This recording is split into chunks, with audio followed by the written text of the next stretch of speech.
তো যেখানে দুই ভালোবাসার মানুষ একসাথে হয় সেখানে একজন ভালোবাসার আর একজন হেটার্সের কখনো এটা হবে না। তো ওই সিনটাও মোটামুটি অনেক সাড়া পাইছিলাম, মানুষ আমাকে স্ক্রিনশট দিচ্ছিল। বিয়ের পিছে আমি না ছুটে বিয়ে আমার পিছনে ছুটুক। বাংলাদেশে ছোটোবেলা থেকে আমার আইকন মোশাররফ করিম বস ভাই স্যার, তারপরে আপনার তার নাটকই বেশি দেখছি। আর তারপরে আরেকটা মানুষের নাটক দেখতাম, সেটা হচ্ছে ফারহান ভাইয়ের নাটকের স্টোরিগুলো ভালো লাগতো আমার। ইভেন সে আমার পার্সোনালি একটা সম্পর্ক, সে ভাই আমার, তার নাটক ভালো। এই দুইটা পার্সনের নাটক আমার শুরু থেকে শেষ পর্যন্ত মানে ভালো লাগছে, ভালো মানে নাটক দেখেই তাদেরকে ভালোবাসছি আর এখনও বাসি। ফারহান ভাইয়ের সাথে দেখা করার অভিজ্ঞতাটা চমৎকার ছিল। হি ইজ একজন মানে সে ট্যালেন্টেড একটা অ্যাক্টর, সে ভালো কাজ করে এবং তার সেটে যারা যারা থাকে সবাইকে বোঝাই।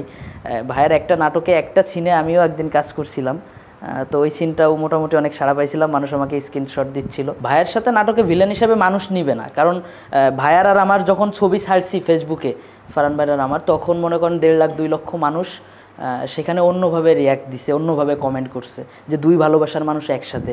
তো যেখানে দুই ভালোবাসার মানুষ একসাথে হয় সেখানে একজন ভালোবাসার আর একজন হেটার্সের কখনো এটা হবে না। তো এখানে ভিলেন ক্যারেক্টার প্লে হবে না, হইলে হয়তো বা ওই ধাঁচেই হইতে পারে। ফ্যামিলি থেকে বিয়ের চাপ বলতে, বিয়ের চাপ তো বিয়ে তো করতে বলে, কিন্তু যাই হোক আমার জীবনে একটা পাস্ট ছিল, সেখান থেকে একটু ধোকা খাইছি, যার কারণে ওইটা ভুলে গেছি। ভাবছি জীবনে আরও সফল হইতে হবে, বিয়ের পিছে আমি না ছুটে বিয়ে আমার পিছনে ছুটুক, এই পর্যন্ত যাইতে হবে, তাই আগাচ্ছি আর কি।